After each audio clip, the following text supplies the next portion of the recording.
السلام عليكم، تحية طيبة إلى جميع المتابعين. قبل أن نبدأ خبرنا إلى هذا اليوم، لا تنسوا اللايك والاشتراك بالقناة وتفعيل جرس الإشعارات ليصلكم جميع الأخبار المهمة والحصرية. وسوف أترك رابط صفحتي انستغرام في الوصف وأول تعليق للإجابة عن أي استفسار في أسرع وقت ممكن.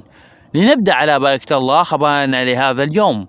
وخبرنا لهذا اليوم بخصوص ما كشفه عضو اللجنة المالية سجاد سالم عن سرقة أموال جديدة من أموال أمانات الجمرك، فيما أكد تشكيل لجنة تحقيقية لفتح ملف السرقة.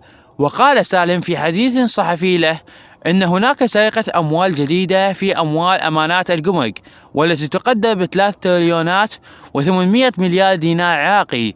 وإضافة أن اللجنة المالية شكلت لجنة تحقيقية لفتح ملف سرقة أموال الجمرك ومعرفة ملابسات الحادث والكشف عن الجهات المتورطة.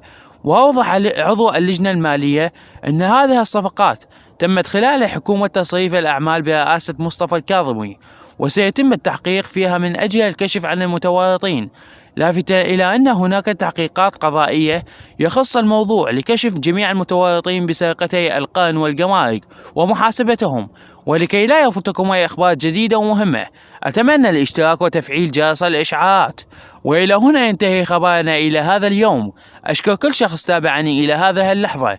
دمتم في أمان الله وحفظه.